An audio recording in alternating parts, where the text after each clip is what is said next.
भागलपुर के पटेल बाबू रोड में एक ट्रांसपोर्ट में उतरी बाबा साहब अम्बेडकर की मूर्ति, जहां बताया गया कि बाबा साहब अम्बेडकर की मूर्ति लगभग 12 फीट की है। वहीं 4 अप्रैल को अम्बेडकर जयंती के अवसर पर मुंगेर जिले के घोरघट में इनका अनावरण किया जाएगा। मूर्ति के आकृति को आकर्षित करने वाले गुजरात में जो बना गया है सरदार वल्लभभाई पटेल की मूर्ति, उन्होंने ही यह मूर्ति को आकृति प्रदान की है।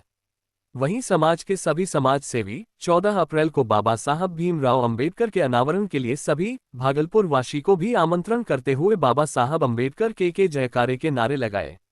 आई है, यह गुजरात की उस टीम ने बनाई है जिन्होंने सरदार वल्लभ भाई पटेल की मूर्ति को बनाया था। और राम सुतार साहब हैं विश्वविख्यात मूर्तिकार। गुजरात जो एक और सरदार वल्लभ भाई पटेल की प्रतिमा के लिए जाना जाता है। आज बिहार में यह जो प्रतिमा है 28 फीट के पेडेस्टल पर 12 साढ़े 12 फीट की यह प्रतिमा लगेगी। और बाबा साहब जैसा कि 14 अप्रैल आने वाला है, तो घोरघट गांव की समस्त जनता, भागलपुर के हमारे तमाम बुद्धिजीवी, सामाजिक कार्यकर्ता जो अधिवक्ता संघ से भी जुड़े हुए हैं, वरिष्ठ वकील हैं, सामाजिक कार्यकर्ता हैं और राजनीतिक कार्यकर्ता भी हैं, इन लोगों के समस्त प्रयास से यह मूर्ति जो है नई दिल्ली होते हुए भागलपुर तक पहुंची है। इस मूर्ति को हम लोग विदाई कर रहे हैं और मूर्ति विदाई के साथ ही साथ हम लोग 14 अप्रैल को मूर्ति प्रतिस्थापना समारोह का आयोजन घोरघट में करने जा रहे हैं, जिसमें आप तमाम मीडिया कर्मी भी उसकी सहभागिता ज़रूरी है। और मूर्ति शिल्प के माध्यम से यह संकेत देने की कोशिश की जा रही है कि दरअसल मूर्ति का संदेश है क्या। बाबा साहब को एक और जहां संविधान को कुचलने की लगातार कोशिश की जा रही है, उस कोशिश के खिलाफ यह मूर्ति शिल्प आगाज़ करेगी, इस बात को लेकर कि हमें संवैधानिक मूल्यों की रक्षा करनी है।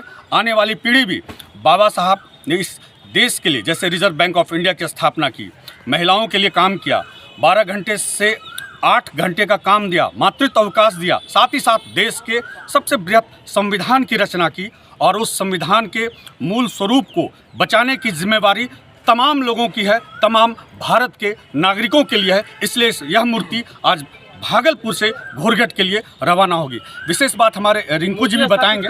जी, मूर्ति ये घोरघट में स्थापना होने जा रही है 14 अप्रैल को। कितने की लागत की है ये मूर्ति की लागत चूँकि समाज के लोगों ने किया है, मूर्ति की लागत अधिक है, लेकिन फिर भी हम लोगों ने कोशिश किया है कि ये मूर्ति जो है कम से कम लागत में हो जाए और मूर्ति की लागत को डिस्क्लोज करना शायद अभी इस वक्त उचित नहीं है। बात यह ऊंची प्रतिमा दरअसल जो सदियों से दबाए सताए गए लोग हैं, उन्हें अपना हक अधिकार हासिल करने के लिए और इस देश में जो संविधान पर अभी हमला है, उस हमले से मुकाबला करने के लिए प्रेरणा देगी। अपने हक अधिकार और संविधान बचाने की लड़ाई को नई ऊंचाई पर ले जाने की प्रेरणा देगी। और जब हम कहीं अम्बेडकर की प्रतिमा खड़ा करते हैं, तो दरअसल हम उत्पीड़ित समाज के लोग अपने इतिहास को खड़ा कर रहे होते हैं, एक प्रेरणा का स्रोत खड़ा कर रहे होते हैं। आपका परिचय? रिंकू यादव, सामाजिक न्याय आंदोलन बिहार। करेंगे, प्रतिमा को हरी झंडी दिखाएंगे और ये प्रतिमा घोरघट जाएगा। और वहाँ जैसा कि बताया पूर्व के वक्ताओं ने कि 14 अप्रैल को इनका वहाँ अनावरण है, स्थापना होना है। हम तमाम मीडिया कर्मी से भी आग्रह करते हैं, अपील करते हैं कि आप तमाम साथी आवें उस दिन 14 अप्रैल को और सब लोग मिलजुल कर इस प्रतिमा का अनावरण दिवस के शुभ अवसर पर हम लोग शामिल हो गए।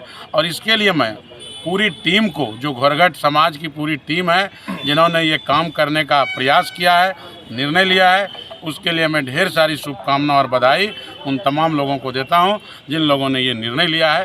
पूरे आयोजक की टीम को, हमारे साथ जुड़े हुए हैं कई साथी हैं, हमारे आशीष जी हैं, कपिल देव जी हैं, सुधीर भाई हैं, रिंकू भाई थे, हमारे बड़े भाई दिनेश सिंह साहब हैं और पूरी टीम जो आज सामाजिक आंदोलन में अपनी अपनी सहभागिता देते हैं।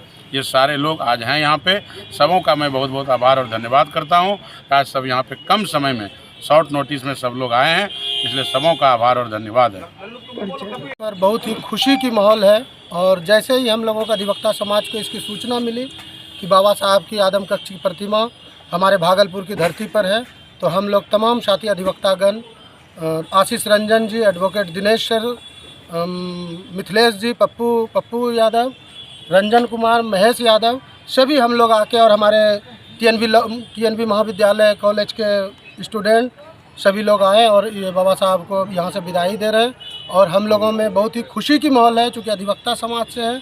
जिस तरह देश की संविधान की यह स्थिति केंद्र सरकार के द्वारा किया जा रहा है, उसी को बचाने के लिए आज हम लोगों ने ये एक अच्छा संदेश, और मैं सभी साथी को कहेंगे कि हम लोग सभी साथी 14 तारीख को वहाँ पहुँचे और इनका अनावरण दिवस को मनाएं बड़ी ही धूमधाम से। इसीलिए बाबा साहब अमर रहे, अमर रहे। First of all I would like to thanks mister Somnath sir, जिन्होंने अपने प्रयास से भागलपुर होते हुए इस मूर्ति को ले जा रहे हैं मुंगेर घोरगढ़ ज़िले में, ताकि यहाँ के लोगों में भी ये जागरूकता हो और ये इन लोगों को भी एक अवसर प्रदान हो कि बाबा साहब की मूर्ति का हम लोग मतलब देख सकें इनको। और इनको पूजा इसलिए ही पूरे देश में जाता है क्योंकि इन्होंने कॉन्स्टिट्यूशन बनाई, और हम जितने भी भारत के लोग हैं ये कॉन्स्टिट्यूशन के अम्ब्रेला के अंदर ही we all work, we all live happily and peacefully. So it is very necessary for us and every citizen of Bhagalpur as well as Munger कि वो इस चीज़ को एक्नॉलेज करे और बाबा साहब के जो जयंती आने वाले 14 अप्रैल को घोरगढ़ में जो स्थापना दिवस मनाया जा रहा है उसमें धूमधाम से सब साथ दे और इस कार्यक्रम को और आगे बढ़ाए और देश में इस चीज़ों को बढ़ाए कि बाबा साहब ने ही हमें वो राइट दिया है, हमें वो पावर दी है कॉन्स्टिट्यूशन के थ्रू कि हम इन चीज़ों को सोसाइटी में लागू कर सके, एग्जीक्यूट कर सके। Thank you so much.